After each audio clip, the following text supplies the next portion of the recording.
বিসমিল্লাহির রহমানির রহিম। হে সমস্ত জগতবাসী, আজ আমি আপনাদের সামনে যে আলোচনাগুলো নিয়ে হাজির হলাম সেই আলোচনাগুলো অবশ্যই গুরুত্বপূর্ণ। ইনশাল্লাহ যেই গুরুত্বপূর্ণ আলোচনাগুলো করব সেটা হলো স্বপ্নের ব্যাখ্যা। যেই ব্যাখ্যাগুলো যদি আমরা বুঝে চলতে পারি, ইহকাল ও পরকাল আমাদের জীবন ধন্য হবে এবং সামনে কি হবে আল্লাহ এটাও স্বপ্নে জানাচ্ছে, কিন্তু সেইভাবে আমরা চলছি না, যার ফলে আমরা বিপদগ্রস্ত হতেই থাকি। আর আল্লাহকে বলি, আল্লাহ তুমি আমাদেরকে দেখলে না। আল্লাহ সবসময় দেখে, কিন্তু ইঙ্গিত করে, সেই ইঙ্গিতগুলো আমরা বুঝতে পারি না। দেখুন একটা বিষয়, যে মৃত কাফেরকে স্বপ্নে দেখলে আপনি কি বুঝবেন? মৃত কাফেরকে স্বপ্নে দেখলে আপনি এটাই বুঝবেন, যদি কোনো ব্যক্তি স্বপ্নে কোনো মৃতকে হাসতে দেখে, পরে আবার কাঁদতে দেখে, তবে এই ইঙ্গিত করে যে সে মুসলমান হিসেবে মৃত্যুবরণ করে নাই, নাউজুবিল্লাহ। আর যদি মৃতকে চেহারা কালো দেখা যায় তাহলে কি বুঝবো? তবে এটাও কুফরির অবস্থায় মৃত্যুর ইঙ্গিত করে, যেহেতু মহান আল্লাহ তাআলা বলেন, বস্তুত যাদের চেহারা কালো হবে তাদেরকে জিজ্ঞেস করা হবে, তোমরা কি ঈমান আনার পর কুফরি করেছিলে? মৃত কাফেরকে যদি ভালো অবস্থায় দেখা যায় তবে এটা তার সন্তানাদির উচ্চ মর্যাদা বোঝাবে, কিন্তু মহান আল্লাহর নিকট তার অবস্থা ভার বোঝাবে না। যদি কোনো ব্যক্তি স্বপ্নে মৃতকে বিমার বা তার গায়ে ময়লাযুক্ত কাপড় দেখা যায়, তবে বান্দার হক ছাড়া আল্লাহ, মহান আল্লাহ তাআলা ও তার মধ্যে দিনের সমস্ত হক রয়েছে, সে সম্পর্কে জিজ্ঞাসা হবে। এবার আসি, যদি কোনো ব্যক্তি স্বপ্নে মৃতকে ব্যস্ত বা ক্লান্ত দেখে তবে এটা কি বুঝবে? ওই ব্যস্ততা বা ক্লান্তির আলামত যাতে সে লিপ্ত রয়েছে। আচ্ছা, তো এবার যে আলোচনাটি আপনাদের সামনে তুলে ধরবো সেটি হলো, দেখুন, দাদা দাদি, নানা নানি, বাপ মা ইত্যাদিকে স্বপ্নে দেখা। এদের স্বপ্ন দেখলে আমরা কি বুঝবো এই সম্পর্কে একটু বুঝে নেব ইনশাল্লাহ। সেটি হলো, দেখুন, এমনই ভাবে যদি কোনো ব্যক্তি স্বপ্নে তার পিতাকে মৃত্যুর পর জীবিত দেখে তবে উল্লেখিত ফলাফল লাভ করবে। এটির অর্থ এটি যে তার উল্লেখিত ফলাফল লাভ করবে এবং এটা আরও বেশি ফলপ্রসূ হবে, কেননা বাপ মায়ের তুলনায় বেশি সক্রিয় ও শক্তিশালী। এবার আসি, যদি কোনো ব্যক্তি স্বপ্নে তার দাদা দাদিকে মৃত্যুর পর জীবিত দেখে তবে এটা তার সৌভাগ্যের জীবন ও সাফল্যতার ইঙ্গিত করে। যদি কোনো ব্যক্তি স্বপ্নে তার মাকে মৃত্যুর পর জীবিত দেখে তবে সে চিন্তা ও দুঃখ কষ্টে লিপ্ত আছে, তা দূরীভূত হয়ে আনন্দ ও সাফল্যতা লাভ করবে। সুবহানাল্লাহ।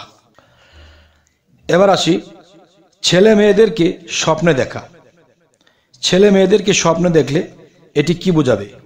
যদি কোনো ব্যক্তি স্বপ্নে তার মৃত মেয়েকে জীবিত দেখে তবে দুঃখ কষ্ট দূর হবে এবং আনন্দ ও সাফল্যতা লাভ করবে। এবার আসি, যদি কোনো ব্যক্তি স্বপ্নে তার মৃত ছেলেকে জীবিত দেখে তাহলে এর ব্যাখ্যা কি হবে? তবে এমন দিক হতে তার শত্রুর পয়দা হবে যা সে ধারণাও করতে পারবে না। এটির অর্থ হলো এটি। এবার আসি, ভাই বোনকে স্বপ্নে দেখলে কি হয়? যে ভাই বোনকে স্বপ্নে দেখলে আমরা যে জিনিসটি বুঝবো, যদি কোনো ব্যক্তি স্বপ্নে তার মৃত বোনকে জীবিত অবস্থায় দেখতেছে তাহলে এর ব্যাখ্যা কি হবে? এর ব্যাখ্যাটি হবে, তবে তার কোনো হারানো লোক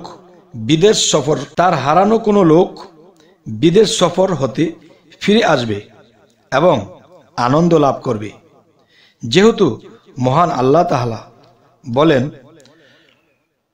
মুসার আম্মা মুসা আলাইহিসসালামের কথা বলা হচ্ছে। এর বোনকে বললেন, তুমি তার পিছনে পিছনে যাও। ফলে সে দূর হতে অজ্ঞাতসারে অপরিচিতা হয়ে তাকে দেখতে লাগলো।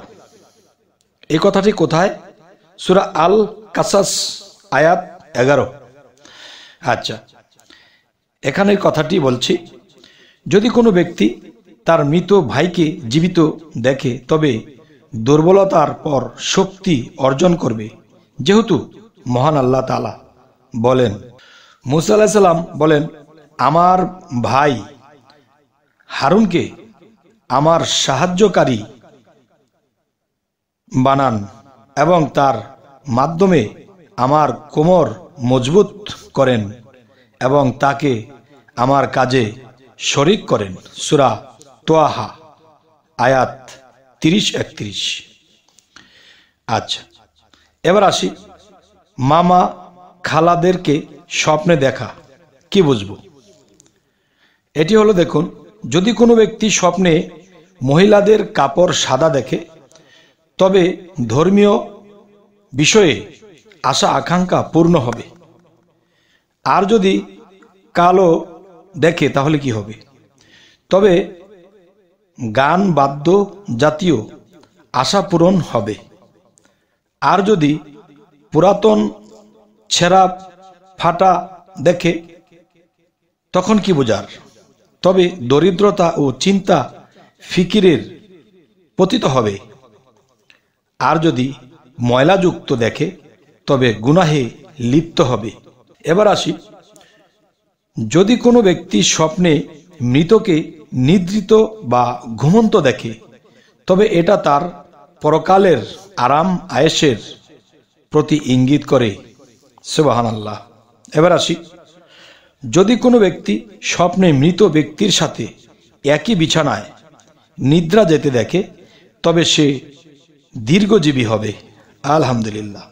এবার আসি, যদি কোনো ব্যক্তি স্বপ্নে মৃতকে জীবদ্দশায় যেখানে নামাজ পড়তে দেখত সে সেই জায়গায় ছাড়া অন্য কোথাও নামাজ পড়তে দেখে তবে এটার তাবির এটাই যে জীবদ্দশায় সে নেক আমল করেছিল বা সমস্ত ওয়াকফ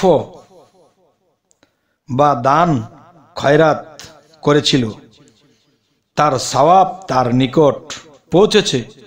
আর যদি মৃত ব্যক্তির কোনো প্রশাসক হয় তবে তার বংশধররা তার মতো প্রশাসন ক্ষমতা লাভ করবে। হে সমস্ত জগতবাসী, আজকের যে আলোচনাটি আপনাদের সামনে করলাম, এই আলোচনাটি আমরা কি বুঝবো? মানুষই কিন্তু দেখা গেছে দাদা দাদি খালা ফুফু অনেককে স্বপ্নে দেখে। তো এই যেই লোকেরা মৃত্যুবরণ করেছিল তাদেরকে স্বপ্নে দেখলে কি হয়, কি বুঝবো, এই জিনিসগুলো বোঝানোর জন্য আজকের এই আলোচনা।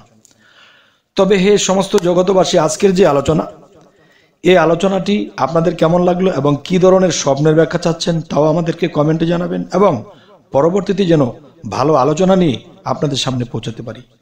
তো সকলেই ভালো থাকবেন। আল্লাহ হাফিজ।